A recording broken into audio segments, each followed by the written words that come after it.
तो आज मैं सरवाइव करने वाला हूँ 100 days in a sky block. और ये वाला स्काई ब्लॉक तुम्हारी और मेरी तरह जिंदगी में अकेला नहीं है, इसके काफी सारे दोस्त हैं और इन बाकी आइलैंड में काफी अच्छा खासा लूट मिल सकता है सरवाइव करने के लिए। और हर बार की तरह मेरे इस वीडियो में कुछ टारगेट भी होने वाला है, जैसे कि एक डायमंड का आर्मर बना के उसको कस्टमाइज करना, एंडर ड्रैगन को बीट करके इलाइट्रा लेके आना और आखिर में जाके मेरे को एक खूबसूरत सा बेस भी बनाना है। तो चैनल में नए आए हो तो लाइक और सब्सक्राइब कर देना। तो डे 1 को मैं इस स्काई ब्लॉक में स्पॉन हो चुका था और भीख में हम लोगों को ये दान पेटी भी मिला है, जैसा कि तुम लोग देख सकते हो। और इस दान पेटी के अंदर से मेरे को एक आइस ब्लॉक और एक लावा बकेट मिल जाता है। तो इस आइस ब्लॉक और लावा बकेट को लेने के बाद मैं यहाँ से थोड़े से सीड्स कलेक्ट कर लेता हूँ और सीड्स कलेक्ट हो जाने के बाद मैं इस पेड़ को तोड़ देता हूँ और इससे एक क्राफ्टिंग टेबल बना के थोड़े से नेसेसरी टूल बना लेता हूँ। और इस पेड़ को तोड़ने के बाद एक सैपलिंग तो नीचे ही गिर जाता है। Bye, have a great time.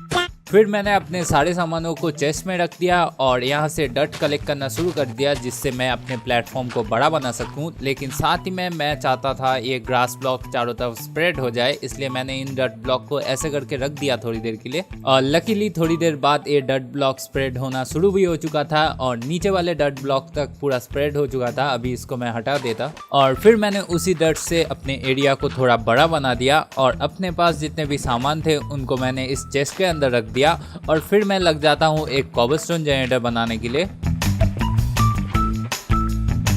तो मेरा कॉबलस्टोन जनरेटर बनके रेडी हो चुका था और ये सही से वर्क भी कर रहा था, इसलिए मैं कॉबलस्टोन कलेक्ट करने लग जाता हूँ। तो थोड़ी देर कॉबलस्टोन कलेक्ट करने के बाद मैं थोड़े से स्टोन के नेसेसरी टूल बना लेता हूँ और इन लकड़ियों के टूल्स को फेंक देता हूँ। तो अभी हम लोगों का सिविलाइजेशन स्टोन सिविलाइजेशन हो चुका है। और फिर मेरे ट्री ग्रो हो चुके थे तो उनको मैं काट देता हूँ और फिर मैंने एक फंडिस बना लिया और उसके अंदर चारकोल बनने के लिए इन लकड़ियों को रख दिया। ऑब्वियसली टॉर्च बनाना है मेरे को। तो थोड़ी देर बाद मेरा चारकोल बन के रेडी हो चुका था और उनसे मैं थोड़े से टॉर्चेस बना लेता हूँ। अभी कम से कम रात में यहाँ पे ज़ॉम्बी स्पॉन नहीं हो जाएंगे अचानक से। तो मेरे पास इनफ कॉबलस्टोन आ चुका था, तो उसके बाद मैं चला आता हूँ उस आइलैंड को एक्सप्लोर करने के लिए। और इस आइलैंड में आने के बाद फर्स्ट ऑफ ऑल मेरे को काफ़ी सारे फ्लावर मिल जाता है और फ्लावर के साथ साथ मेरे को इस वाले चेस्ट से सारे टाइप के लकड़ी के सैपलिंग मिल जाता है। और फिर मैं इस ट्री को काट के इसके लकड़ियों को कलेक्ट कर लेता हूँ और इस आइलैंड से सारे डर्ट भी कलेक्ट कर लेता हूँ। बस दो ये मधुमक्खी के छत्ते को छोड़ देता हूँ, क्योंकि मेरे पास कोई आर्मर नहीं है और इसको तोड़ूंगा तो मैं जिंदा नहीं बचूंगा। तो फिर मैं वापस आ जाता हूँ और वापस आके मैं सोच रहा हूँ यहाँ पे एक प्लेटफॉर्म बना दूँ जिससे रात में सारे मॉब स्पॉन हो और उनको मार के मैं थोड़ा लूट कलेक्ट कर सकूँ। तो इसलिए मेरे पास जितने भी कॉबलस्टोन थे उनसे मैं यहाँ पे एक छोटा सा प्लेटफॉर्म बना देता हूँ। और प्लेटफॉर्म बन जाने के बाद अचानक से मैं देखता हूँ मेरा ट्री जल रहा था। मेरे को पता नहीं ऐसा कैसे हो गया, लेकिन जल्दी से जाके मैं उस आग को बंद कर देता हूँ। लेकिन मेरे समझ में अभी भी नहीं आ रहा था कि ये जला तो जला कैसे, मैं नहीं बताऊंगा। और फिर मेरा प्लेटफॉर्म भी बन के रेडी हो चुका था। अभी बस रात होने का वेट है और रात में काफ़ी सारे मॉब स्पॉन होना शुरू हो गए थे और ज़्यादा करके स्पाइडर स्पॉन हो रहे थे, जो कि अच्छी बात है क्योंकि यहाँ पे मेरे को ऊल इनसे अलावा किसी से नहीं मिलने वाला। और इन मॉब्स को मारने के बाद मेरे को फाइनली एक कैरेट मिल जाता है, जो कि बड़ी बात है। फाइनली मेरे को खाने के लिए कुछ मिला है। तो उसलिए सबसे पहले मैं एक हो बनाता हूँ और अपने कॉबलस्टोन जनरेटर के चारों तरफ इस कैरेट को प्लांट कर देता हूँ और थोड़ा सा बोन मिल करके फिर से प्लांट करता हूँ। तो फिलहाल के लिए मेरे पास खाने का जुगाड़ तो कम से कम हो चुका था और उसके बाद मैं कुछ दिनों तक कॉबलस्टोन कलेक्ट करता हूँ और लकड़ियों को जुगाड़ करता हूँ। और फिर मैं काफ़ी दिनों से सोया नहीं था, इसलिए रात को राम रहीम जी दर्शन देने आ गए। तो राम रहीम जी को पेलने के बाद मैं फिर से इस प्लेटफॉर्म की ओर चला आता हूँ और इस प्लेटफॉर्म में मैं काफ़ी देर तक इन मॉब्स को मारता हूँ और आखिर में जाके फाइनली मेरे को लास्ट स्पाइडर स्ट्रिंग मिल जाता है। तो उससे मैं 3 ऊल बना लेता हूँ और उससे एक बेड क्राफ्ट कर लेता हूँ। और बाय द वे मेरे पास काफ़ी सारे बोन मिल पड़े हुए थे, इसलिए मैं सोचा एक इन्फिनिटी वाटर सोर्स बना ही देता। तो यहाँ पे एक प्लेटफॉर्म बना के यहाँ पे मैं बोन मिल कर देता और ये मेरा बन चुका है इन्फिनिटी वाटर सोर्स। तो इन्फिनिटी वाटर सोर्स बनाने के बाद मैं इस मॉस बायोम स्काई ब्लॉक की तरह चला आता हूँ देखने के लिए यहाँ पे क्या क्या लूट मिलता है मेरे को। और इस वाले स्काई ब्लॉक के चेस्ट से मॉस बायोम में जो जो प्लांट ग्रो होता है वो सारा सामान ही मिला मेरे को। और फिर मैंने इस मॉस बायोम से मॉस ब्लॉक और ड्रिपस्टोन को कलेक्ट कर लिया।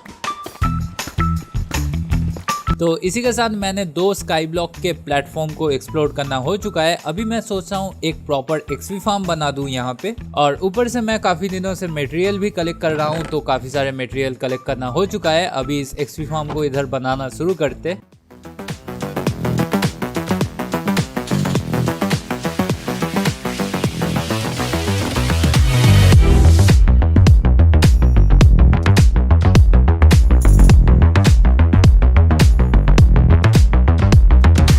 तो मेरा एक्सपी फार्म बन के रेडी हो चुका है, और एज आई एक्सपेक्टेड यहाँ पे मॉब स्पॉन होने के लिए कोई जगह नहीं बचा, तो यहाँ पे काफ़ी अच्छे खासे मॉब स्पॉन हो रहे थे। तो मैं थोड़ी देर के लिए एक्सपी कलेक्ट कर लेता हूँ, और लिटरली इस एक्सपी फार्म से मेरे को काफ़ी अच्छा लूट भी मिल रहा था और काफ़ी अच्छा एक्सपी भी मिल रहा था। तो कुछ दिनों तक मॉब्स को मारने के बाद मेरे पास काफ़ी सारा लूट और एक्सपी आ जाता है, और फिर मैं चला आता हूँ सैंड वाले स्काई ब्लॉक की तरफ। और इस वाले स्काई ब्लॉक में मेरे को सबसे रेयरिस्ट थिंग मिल जाता है, नहीं डायमंड नहीं, ऑब्सीडियन। और ऑब्सीडियन के साथ साथ मैंने सुगर केन, बैम्बूज और बाकी सारे चीज़ों को भी ले लेता हूँ, और फिर सैंड कलेक्ट करके वापस आ जाता हूँ। और उसी के साथ मेरे को खाने के लिए एक दूसरा चीज़ मिल चुका है, जो कि है पोटैटो, और मेरे को पोटैटो बहुत ज़्यादा पसंद है, इसलिए जल्दी से थोड़े से पोटैटोज ग्रो करके फर्नेस में डाल देता हूँ कुक होने के लिए। और उसके बाद मेरे को चेस्ट से जो ऑब्सीडियन मिले थे उनसे मैं यहाँ पे एक नेदर पोर्टल बना देता हूँ। और इस नेदर पोर्टल को ऑन करने के लिए मेरे पास फ्लिंट एंड स्टील नहीं है, इसलिए मैं देसी नुस्खा ही यूज़ करता हूँ। लकड़ी को चारों तरफ लगा के लावा डाल देता हूँ, और लकीली थोड़ी देर बाद ये लकड़ियाँ आग को पकड़ लेता है, और कुछ ही देर बाद ही ये नेदर पोर्टल ऑन भी हो जाता है। तो अभी चलते नेदर की ओर। तो नेदर में आने के बाद यहाँ पे भी कुछ नहीं होता, मेरे सामने एक दान पेटी होता है, और लेफ्ट एंड राइट में वॉक फॉरेस्ट और क्रिम्सन वाइम फॉरेस्ट दोनों था। और इस दान पेटी के अंदर से लिटरली मेरे को पूरा का पूरा एंड पोर्टल मिल जाता है। मैंने सोचा नहीं था ऐसे करके एंड पोर्टल मिलेगा मेरे को। फिर मैं सारा सामान लेके घर वापस आ जाता हूँ, और घर वापस आने के बाद मैं लग जाता हूँ फिर से कॉबलस्टोन कलेक्ट करने के लिए। और थोड़ी देर बाद इस प्लेटफॉर्म में 2 ज़ॉम्बी विलेजर स्पॉन हो जाता है, जो कि अच्छी बात है, क्योंकि एक्सपी फार्म में अगर ये मॉब स्पॉन होते तो वहाँ पे मैं इनको पकड़ ही नहीं सकता, क्योंकि वहाँ पे मॉब स्पॉनिंग रेट बहुत ज़्यादा हाई है। तो इसलिए मैं थोड़े से बोर्ड बना के इन ज़ॉम्बी विलेजर को पकड़ने की कोशिश करता हूँ, और हर वीडियो की तरह ये दोनों एक साथ ही बैठ गए। पता नहीं ये ज़ॉम्बी विलेजर एक साथ में ही क्यों बोट में बैठ जाते हैं। Why are you gay? फिर मैंने इनके ऊपर एक छत बना दिया, जिससे ये लोग सनबर्न होके मर ना जाए। और उसके बाद मैं फिर से कॉबलस्टोन बहुत दिनों तक कलेक्ट करता हूँ, और काफ़ी सारे कॉबलस्टोन कलेक्ट भी कर लेता हूँ। और उसके बाद मेरा खाना भी कुक हो चुका था, और इन दोनों ज़ॉम्बी फाइट विलेजर को मेरे को ठीक भी करना है, इसलिए मैं नेदर में चला आता हूँ। तो नेदर में आने के बाद मैं सोचता हूँ यहाँ पे एक मॉब फार्म बना दूँ, जिससे नेदर में सारे टाइप्स के मॉब्स यहाँ पे स्पॉन होना शुरू हो जाए, और मेरे को ब्लेस रॉड और ट्रेडिंग करने के लिए पिगलिन्स भी मिल जाए। तो अभी बनाना शुरू करते।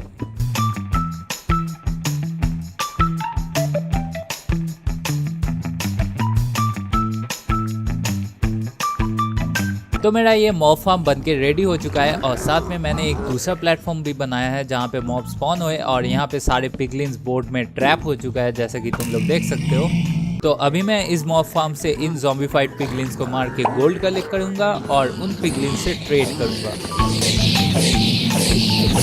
तो मैं काफ़ी दिनों तक इन ज़ॉम्बीफाइड पिगलिन्स को मार के काफ़ी सारे गोल्ड कलेक्ट कर लिया है। अभी इन गोल्ड से इन पिगलिनों के साथ ट्रेड करते, और सबसे अच्छी बात है ये पिगलिन्स ग्रेवल दे देते हैं, जिससे मैं डट को डबल कर सकता हूँ। अच्छा, तो काफ़ी देर तक ट्रेड करने के बाद मेरे को काफ़ी सारे लूट मिल जाते हैं, और मैं एक चेस्ट बना के फालतू का सामान इधर रख देता हूँ, और मेनली मैं ग्रेवल ही ले जाने वाला हूँ अपने साथ।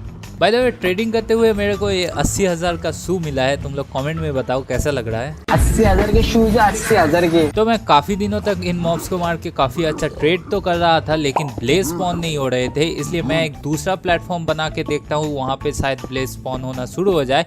लेकिन थोड़ी देर बाद अचानक से दोनों प्लेटफॉर्म में ही ब्लेज स्पॉन होना शुरू हो गया। पता नहीं कोई ग्लिच है या फिर कुछ और फिर मैं थोड़ी देर तक इन ब्लेजेस को मारता हूँ, और इन ब्लेजेस को मारने के बाद थोड़े से ब्लेज रॉड मेरे को मिल जाता है। ओह, मेरे को एक पैंट भी मिल चुका है। और ये सेकंड वाला ब्लेज रॉड तो मॉब फार्म के अंदर से मैं दिल पे हाथ रख के दौड़ के लेके आया। तो ब्लेज रॉड तो कलेक्ट करना हो चुका है, लेकिन अभी हम लोगों को मशरूम चाहिए उन ज़ॉम्बीज को ठीक करने के लिए, इसलिए मैं वॉफ फॉरेस्ट की ओर चला आता हूँ क्योंकि मशरूम उधर ही मिल सकता है। अभी तुम लोग सोच रहे होगे कि मेरे को कैसे पता वॉफ फॉरेस्ट में मशरूम मिलेगा, क्योंकि मैंने मैप डाउनलोड करने के टाइम देख लिया था, किसी ने नहीं पूछा। और इस वॉफ फॉरेस्ट के चेस्ट से मेरे को मशरूम तो मिलता ही है, साथ में एक डायमंड और 4 स्मिथिंग टेम्पलेट भी मिल जाता है। तो इन सारे सामानों को लेने के बाद मैं घर की ओर वापस चला आता हूँ। तो घर वापस आने के बाद सबसे पहले मैंने एक फर्मेंटेड स्पाइडर आई बनाया और उसके बाद 3 कांच के ग्लासेस बना लिए और उनमें पानी भर के ब्रूइंग स्टैंड के अंदर डाल दिया और साथ में फर्मेंटेड स्पाइडर आई को भी। और उसी के साथ मैंने 2 गोल्डन एप्पल भी बना लिए और पोर्शन ऑफ वीकनेस को फ्लैश पोर्शन बनाने के लिए एक गन पाउडर भी डाल दिया। तो इसी के साथ मेरा पोर्शन ऑफ वीकनेस बन के रेडी हो चुका था। तो मैं ज़ॉम्बी विलेजर के ऊपर फेंक के मारता हूँ और दोनों को एक एक करके गोल्डन एप्पल खिला देता हूँ। और फिर मैं नेदर से जितने भी ग्रेवल ट्रेड करके लेके आया था उनसे मैं डर्ट को डबल करने के लिए लग जाता हूँ। काश मैं ऐसे करके पैसे को डबल कर सकता। और रात होते होते मैं देखता हूँ ये दोनों ज़ॉम्बी विलेजर ठीक भी हो चुके हैं। तो इनके लिए अभी मैं सोचा हूँ यहाँ पे एक ट्रेडिंग हाउस बना दूँ। और इस ट्रेडिंग हाउस घर को बनाने के लिए मेरे को थोड़े से डार्कवुड ट्री के लकड़ियाँ और थोड़े से पूस सैपलिंग के लकड़ियों को ज़रूरत पड़ेगी। और कॉबलस्टोन तो है, इनको मैं फर्नेस में डाल देता स्टोन बनने के लिए और लकड़ियों को कलेक्ट कर लेता।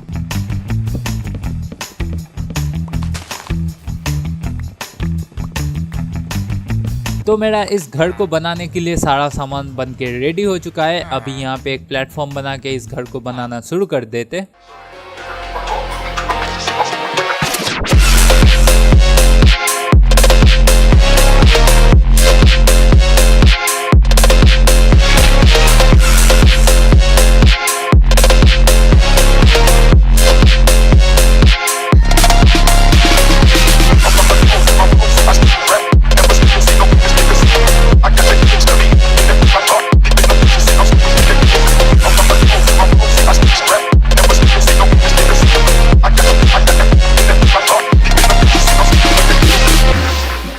तो इसी के साथ मेरा ट्रेडिंग हॉल बन के रेडी हो चुका है। और उसके बाद मेरे पास जितने भी स्ट्रिंग पड़े हुए थे उनसे थोड़े से ऊल बना के 2 बेड क्राफ्ट कर लेता हूँ और इस ट्रेडिंग हाउस में लगा देता हूँ। और फिर मैं रात को इन दोनों विलेजर को बोट से निकाल देता हूँ, जिससे ये दोनों विलेजर सीधा बेड की ओर भागे। तो ट्रेडिंग हाउस का काम पूरा ख़त्म हो चुका है और अभी मैं सोच रहा हूँ मैं अपने आखिरी स्काई ब्लॉक की ओर जाके देखूँ वहाँ से मेरे को क्या लूट मिलता है। और ये स्काई ब्लॉक थोड़ा अजीब सा है और इस स्काई ब्लॉक के चेस्ट से मेरे को लिटरली बहुत ही अजीब चीज़ें ही मिलता है, लेकिन मैं उनको ले लेता हूँ। और उसके बाद मैं डीप डार्क बायोम का ब्लॉक और बाकी सारे ब्लॉक्स को भी कलेक्ट कर लेता हूँ।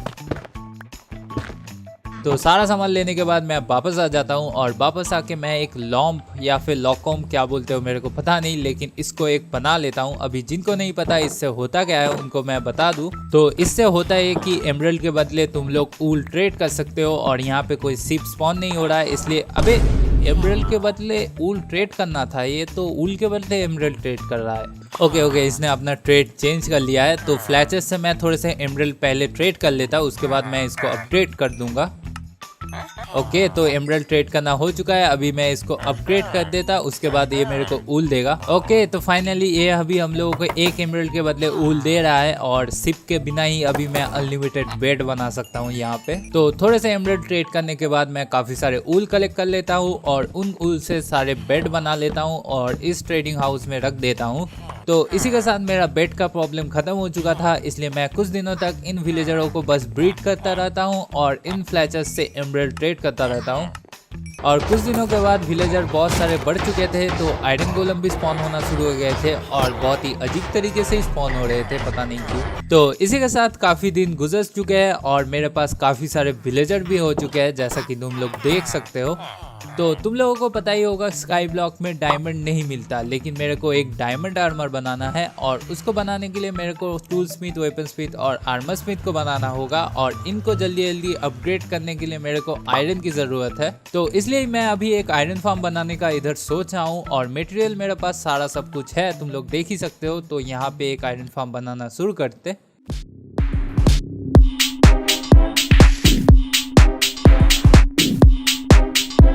Like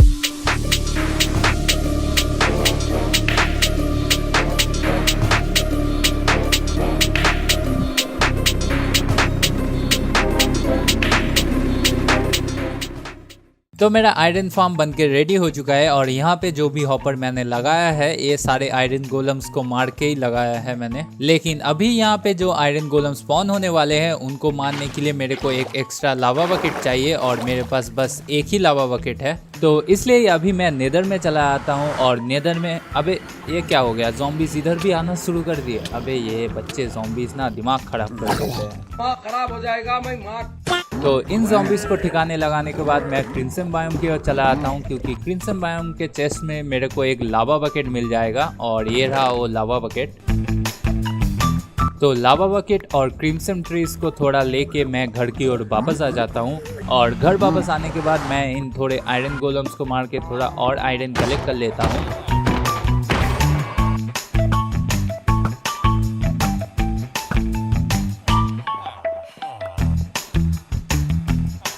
और फिर मैं इन आयरन से थोड़े से रेल और माइनकार बना लेता हूँ विलेजरों को आयरन फार्म में ले जाने के लिए और थोड़े से गेट बना लेता हूँ। तो इन फेंस गेट को मैं अभी इधर ऐसे करके लगा देता और इसके ऊपर लावा डाल देता, जिससे जैसे ही आयरन गोलम स्पॉन होंगे यहाँ पे आके जल के मर जाएंगे और मेरे को आयरन मिल जाएगा।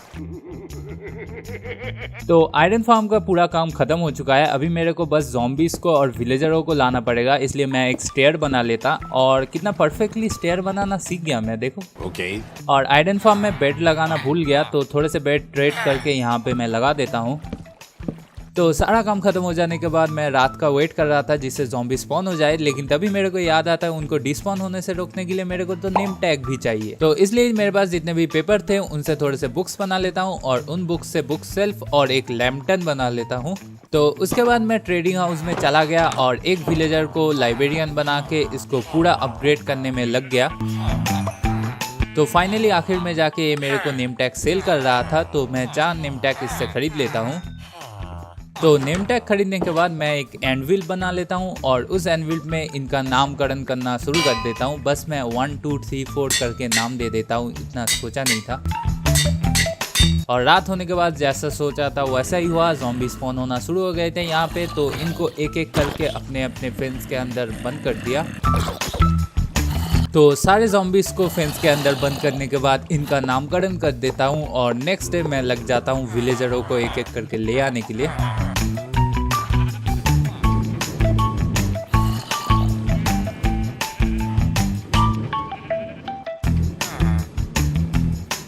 तो रात तक मैंने सारे विलेजरों को लाके रख दिया है और ये ज़ॉम्बीज बहुत ही अच्छा काम कर रहे हैं। जितना ज़्यादा ये विलेजर डरेंगे उतना ज़्यादा आयरन गोलम स्पॉन होंगे।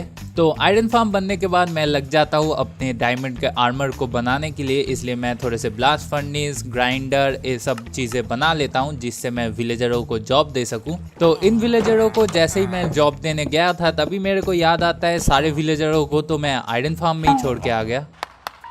तो इसलिए मेरे पास अभी कोई एक्स्ट्रा विलेजर है नहीं जिससे मैं ट्रेडिंग कर पाऊँ, इसलिए मैं कुछ दिनों तक इनको बस ब्रीडिंग ही करता हूँ। तो काफ़ी दिनों तक मैंने इन विलेजरों को ब्रीड किया और साथ में काफ़ी सारे एमरल्ड भी ट्रेड किए। तो तुम लोग देख ही सकते हो काफ़ी सारे विलेजर हो चुके हैं और ये लोग जॉब भी ले लिए हैं। तो अभी मैं इन आर्मर स्मिथ, वेपन स्मिथ और टूल स्मिथ को थोड़ा थोड़ा करके अपग्रेड कर देता। तो थोड़ा सा अपग्रेड करने के बाद ही ये टूल स्मिथ, आर्मर स्मिथ सारे आयरन के बदले ट्रेड कर रहे थे और फाइनली मैं अभी आयरन फार्म का सही यूज़ कर सकता हूँ, इसलिए मैं चला आता हूँ आयरन फार्म की ओर और फाइनली जाके मेरे को अच्छा खासा आयरन मिल जाता है इस आयरन फार्म से। तो मेरे को करीब करीब 4 स्टैक आयरन मिल चुका था इस आयरन फार्म से। तो इन आयरन से मैं इनको अपग्रेड कर देता पूरा। तो मैंने आयरन से इन विलेजरों को पूरा अपग्रेड कर दिया है और ये आर्मरर मेरे को अनब्रेकिंग 3 और प्रोटेक्शन 3 का आर्मर दे रहा था, तो मैं 2 खरीद लेता हूँ। और मेरे को जूता प्रोटेक्शन 2 और फेदर फॉलिंग 2 का मिल रहा था, तो मैं 4 खरीद लेता हूँ। और हेलमेट और पैंट में भी मेरे को प्रोटेक्शन 2 ही मिल रहा था, इसलिए मैंने 4 करके खरीद लिया उसको भी। और फिर मेरे को स्वॉर्ड में शार्पनेस 2 मिल रहा था, इसलिए मैं 4 खरीद लेता हूँ। और एक्स में मेरे को अनब्रेकिंग 2 मिल रहा था, इसलिए मैं 2 खरीद लेता हूँ। और पिकैक्स को खरीदने के टाइम एमरल्ड खत्म हो जाता है, इसलिए मैं एक ही ले पाता हूँ। तो सारा सामान खरीद लेने के बाद मैं लग जाता हूँ इनको एक साथ में इंचेंट करने के लिए। A few inches later. तो मेरा आर्मर और टूल्स में इंचेंटमेंट करना खत्म हो चुका था, लेकिन मेरे हेलमेट और पैंट में अनब्रेकिंग नहीं था और ऊपर से मेरे को मेंडिंग भी चाहिए था, इसलिए मैं थोड़े से लैपटन्स बना के फिर से ट्रेड करने चला आता हूँ। और ये भाई साहब जिसको मैंने पूरा अपग्रेड करके रखा था, ये मेरे को अनब्रेकिंग 1 दे रहा था, तो मैं काफी सारे बुक्स खरीद लेता हूँ इससे। तो ट्रेडिंग करने के लिए ज्यादा विलेजर बचे नहीं थे, बस एक ही था, तो ये विलेजर मेरे को सिल्क टच देता है और मैं खरीद भी लेता हूँ क्योंकि सिल्क टच मेरे को चाहिए था। तो मेंडिंग ढूंढने के लिए मैंने सोचा अपने आयरन फार्म के विलेजरों को लाइब्रेरियन बना के देखते, तो मैं आयरन फार्म की ओर चला जाता हूँ और आयरन फार्म में जाके ये भाई साहब मेरे को पावर 5 दे देता है और मैं वही खरीद के वापस आ जाता हूँ। अल्टीमेटली जाके मेरे को मेंडिंग मिलता ही नहीं और फिर मैं लग जाता हूँ इनको इंचेंटमेंट करने के लिए। तो सारा इंचेंटमेंट करना खत्म हो चुका है और तुम लोग देख सकते हो आर्मर और टूल्स में काफी अच्छे इंचेंटमेंट लगे हुए हैं मेरे। तो अभी मेरे आसपास के प्लेटफॉर्म में बहुत ज्यादा एनिमल स्पॉन हो रहे थे, इसलिए मैं सोचा एक एनिमल फार्म एरिया बना देते। उसके लिए मैं थोड़े से मटेरियल कलेक्ट कर रहा था, तभी मेरे को ये ब्लॉक मिल जाता है, ये वाइट ब्लॉक। लिटरली ये बहुत ही काम का होता है क्योंकि इससे मैं बहुत ही ज़्यादा अच्छे से डेकोरेट कर सकता हूँ मेरे अपने आइलैंड्स को। लेकिन फिलहाल के लिए मेरे को यहाँ पे एक एनिमल फार्म बनाना है और मटेरियल सारा मैंने कलेक्ट करके रखा हुआ है, तो अभी इसको बनाना शुरू करते।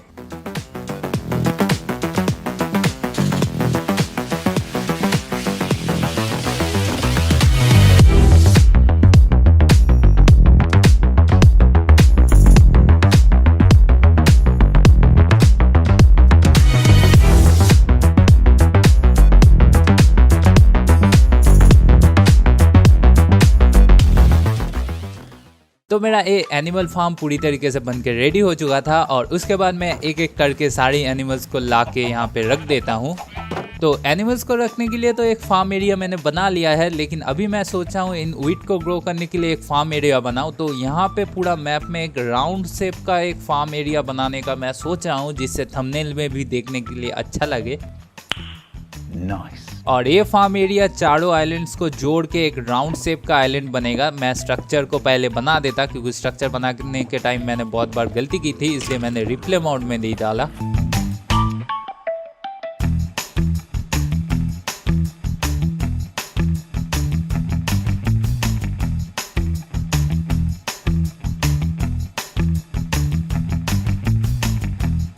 ओके, तो मेरा फार्म एरिया भी बन के रेडी हो चुका है, पूरा राउंड शेप का बनाया है और आई होप तुम लोगों को भी देख के अच्छा लगा होगा ये। तो अभी मैं इस एक्सपी फार्म को हटा के यहाँ पे अपने लिए एक घर बनाने का सोच रहा हूँ, क्योंकि इन सामानों को तो कहीं ना कहीं मेरे को घुसाना पड़ेगा और ऊपर से अगर मेरे को एक्सपी फार्म की जरूरत पड़ी भी तो बाद में कहीं और पे मैं बना भी सकता हूँ इसको। तो इसलिए अभी मैं इस एक्सपी फार्म को तोड़ देता।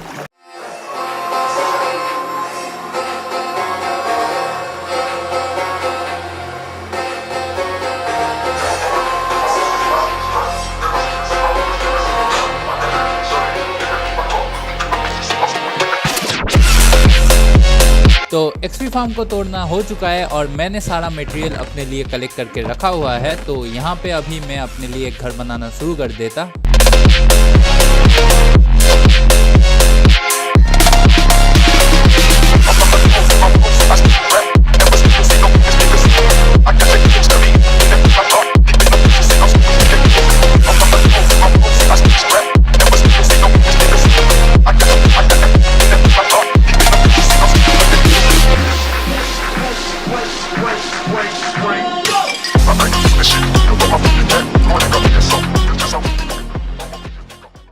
तो मेरा घर तो बनकर रेडी हो चुका है और साथ में मेरा बेस जिससे अच्छा दिखे इसलिए मैंने ये व्हाइट स्टोन और पिगलिन से ट्रेड किए हुए ये ब्लैक स्टोन से मैंने पूरा बॉर्डर एरिया बना दिया है। और मेरे इस घर के नीचे वाले एरिया में मैंने पूरा चेस्ट भर के रखा है और ऊपर वाले एरिया में कुछ भी नहीं है, बस मैंने यहाँ पे एक बेड लगा के रखा है। तो अभी मैं एंडर ड्रैगन को बीट करने जाने वाला हूँ, लेकिन उससे पहले मैं अपने आर्मर को थोड़ा कस्टमाइज कर देता, जो स्मिथिंग टेम्पलेट मिले थे मेरे को उससे।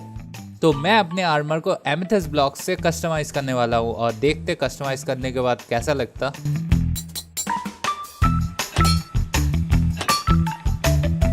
तो मेरा आर्मर कस्टमाइज करने के बाद कुछ ऐसा दिख रहा है और मेरे हिसाब से ये काफी अच्छा ही लग रहा है। तुम लोग कमेंट में बताओ तुम लोगों को कैसा लगा। तो अभी मैं एंड वर्ल्ड में जाने वाला था, इसलिए मैं एंड पोर्टल को यहाँ पे लगा देता हूँ और तभी मेरे को याद आता है मेरे पास तो एंडर आई है ही नहीं, इसलिए मैं नेदर में फिर से चला आता हूँ। तो नेदर में आने के बाद मैं वाफ फॉरेस्ट में आ जाता हूँ और मेरे पास जितने भी नेदराइट रॉक थे उनको लगा के मैं थोड़ा बोन मील कर देता हूँ। इससे होगा कि प्लेटफॉर्म बड़ा हो जाएगा और यहाँ पे एंडरमैन स्पॉन होने का रेट भी बढ़ जाएगा। और थोड़ी देर बाद एंडरमैन स्पॉन होना शुरू भी हो चुके थे, तो एक एक करके इन एंडरमैन्स को मैं मार देता हूँ। तो काफ़ी सारे एंडर बॉल्स कलेक्ट हो जाने के बाद मैं घर वापस आ जाता हूँ और घर वापस आने के बाद इन एंडर बॉल से मैं आई ऑफ एंडर बना के इन पोर्टल को ऑन करने चला आता हूँ। ओके, तो फाइनली हम लोगों का इन पोर्टल ऑन हो चुका है। अभी चलते उस काले पक्षी को मारने के लिए। तो इस काले पक्षी को मारने से पहले मैं इसके सारे क्रिस्टल्स को तोड़ देता।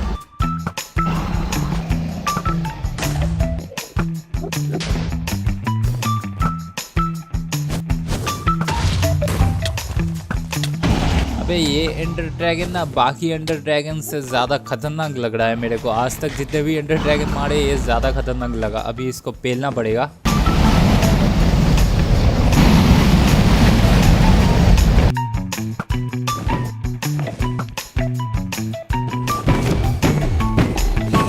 तो फाइनली काफ़ी देर तक पेलने के बाद ये एंडर ड्रैगन आखिर में जाके मर ही जाता है। और ये एंडरमैन मेरे साथ पोज क्यों मार रहा है? आजा एक साथ सेल्फी ले लेते। और फिर मैंने इस एंडर ड्रैगन के सारे एक्सपी को कलेक्ट कर लेता हूँ और इसका एंडर एग भी ले लेता हूँ। तो इधर का सारा काम खत्म हो जाने के बाद मैं सीधा चला आता हूँ इलाइट्रा लेने एनसीटी की ओर। और थोड़ा सा आगे जाने के बाद मेरे को ये बड़ा सा एनसीटी मिल जाता है। यहाँ पे मैं इन सल्करों को थोड़ा पेलता हूँ और उसके बाद मैं सीधा इलाइटर लेने चला आता हूँ। कोई झमेले में नहीं पड़ता इस बार। और इस एनसीटी के सिप से एक चेस्ट से तो मेरे को लिटरली 5 डायमंड मिल जाता है, जो कि बहुत बड़ी बात है। और उसके बाद मैं इलाइटर को ले लेता हूँ। तो मेरा इलाइटर लेना हो चुका है, इसलिए मैं घर वापस चला आता हूँ। लेकिन घर जाने से पहले हमेशा की तरह थोड़ा कांड करके ही जाता हूँ। तो घर वापस आने के बाद सबसे पहले मैंने अपने इलाइट्रा में अनब्रेकिंग लगा दिया और उसके बाद मेरे पास जितने भी पेपर पड़े हुए थे उनसे थोड़े से रॉकेट बना लिए। ओके, फाइनली जाके अभी मैं ऊपर से उड़ के देख सकता हूँ मेरा बेस कैसा लग रहा है। तो ऊपर से तो मेरा बेस देखने में काफ़ी अच्छा लग रहा है। बस एक ही खामी है, वो है ये बीच का एरिया। और यहाँ पे मैं अभी एक नेदर पोर्टल बनाने वाला हूँ, तो इसको मैं जल्दी जल्दी बना लेता।